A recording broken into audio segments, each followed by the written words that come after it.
This video falls under fair use. Fair use allows commentary, criticism, and reactions. What's up? Back with another one. Today I'm going to show you this clip of Joe and Kino breaking down the GOAT debate between JC versus Eminem. It's not the. But again, my point is just that we've seen hip hop for 50 years now, right? It took a very long time for white people outside. Eminem might be the only one, Beastie Boys, I guess, that was like kind of accepted. Base. Yeah, third base, but they weren't. Third base wasn't selling at the level of Beastie Boys and Eminem.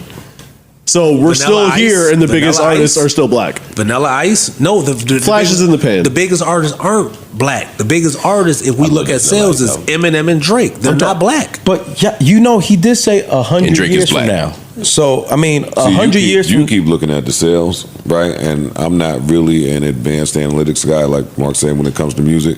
For me, the person that my ears say is and has been the best rapper also has made the most money as a musician. Yeah. Yes. I don't care if he didn't do it for music. I don't know, but it lines up that the person I think is the best is the richest. Is also the richest. Yeah. Right. And that's all I'm saying. He won't be on nobody's top selling. That's Eminem and Drake. Huh? That's Eminem and Drake. You can't put Hove in that. Why? Hove makes more than him. Hove is the richest musician. Hove money doesn't come from music. Yes, it does. No, it don't. Not to the extent of theirs. It doesn't come from sales. Yeah. Not to the extent of from his album sales and his tour. How does he get Duce or any of the other things that he's invested with if it's not for music? None of that, and they're still at the top. It's a result of him being an incredible musician. Yeah. No, it's the result of being a great businessman and using and leveraging his music to do. They don't leverage their music. They're straight off the music. If Eminem had Jay-Z's business acumen, he would be a freak of nature. He doesn't. That's what makes Hove. It's everything that he took music as a foundation and built on top of it. I won't argue with you, but you cheapen it by just calling it business acumen, even though it's not on purpose. I think he's the greatest to ever do it. I think he's the greatest to ever do it. But take all that other shit off. It's mindset. Take all that other mindset that you needed to make the music, the mindset that he spent his entire career in everything. And one of my talks with him, I'm like, yo, man, all this fly shit you saying, why you got to tell people this? He's like, yo, I put it in my music. I put it in my music my whole career. He's the fucking greatest ever. But if you want to say apples to apples, then you got to take all of the amazing shit he's done in business and just talk music. Never that. You can't. You can't compete. You can't. That's my point. But you don't have to compete. You don't have to compete when you make the most. They hold their space without doing all the other amazing shit that he's done. But look at their space. Look at that space. Yeah. It's ill. It's roaches in there. Ain't nobody trying to hold that space. 1 and 2. But that's again. They don't have. I don't want to go in a circle here, but raw sales. 1 and 2. Eminem and Drake. But again, we're talking raw sales. I'll give you an example. If you talk to anybody who's into reggae music and you ask them to name the top 5 reggae albums, even if you're into Bob Marley, you name the top 5. Bob Marley. Right, but my point is, the greatest selling reggae album of all time is Legends. UB40? Snow Informer. UB40 might be up there. Although it's not reggae. Their version of I Can't Help Falling in Love with You is actually pretty good. It is. Which is a remake of Elvis, but anyway. My point is, Legend is the best selling one about Marley. I mean, it sells through catalogs, Columbia House, Cooked. I mean, because of how it sells, it doesn't get ranked, but it's actually sold more than just about any record you've ever imagined, any album you've ever imagined, right? But if you're a reggae head, or you're a historian of reggae, or you're just a critic, you're thinking of Burning. You're thinking there's all these albums you're thinking of. You're not thinking about the compilation album, right? But so the sale. All I'm saying is the sales don't match how the culture sees it. Same way Eagles have the best-selling rock album, I think, of all time, is their greatest hits album. No one looks at the Eagles as the greatest rock band. They're not in the conversation. Not even. But all I'm saying is, Kino's from Detroit too. All I'm saying is, you should have started with that. I'm sorry. Kino's from Detroit. No. I wish you'd have told me that 20 minutes ago. You could have saved us a whole lot of time. I'm listening to him and I'm like, I'm agreeing with everything y'all saying. But I'm just saying, when you look at the gentrification of it, when you're looking at 100 years, when they begin to tell those stories on where it is, they're going to start from the impact and influence.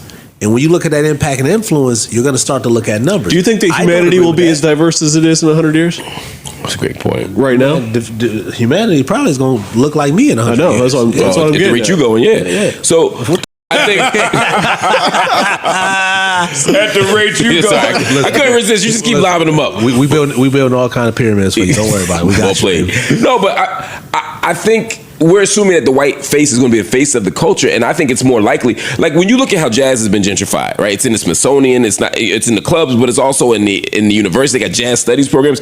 But all these white people have taken over jazz are using that space to talk about Charlie Parker. Let me just jump in real quick. This whole debate between JC and Eminem is wild. You can tell there's tension over what GOAT even means. Is it bars, impact, longevity? A lot of people want to give Jay his flowers, but not everyone sees it that way. Absolutely. You just space to talk. You get what I'm saying? So Absolutely. I'm not sure that 100 years from now, even if white people have this, and I'm not sure white people will exist in the way that you're talking about in 100 years, given the diversity. I don't know if they will. You know, I think they'd be much more likely to be talking about Jadakiss than Eminem. But the problem is this: we've lost that ability to, at least to me, this generation doesn't hold our greats to the highest standard. Where in jazz and other art forms they do.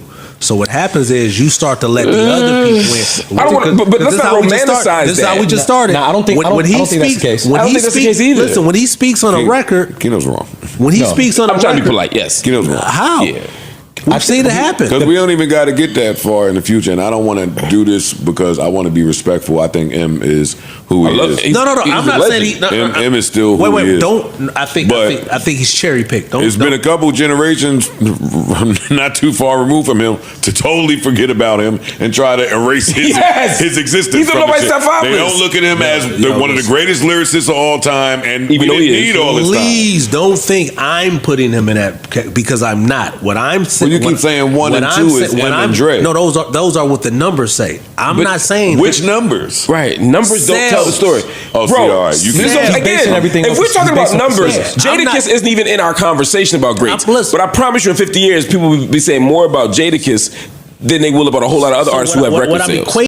What's up? So what are my thoughts about this? Here's the thing. The JC versus Eminem GOAT debate has been going on for years, and it's not slowing down anytime soon.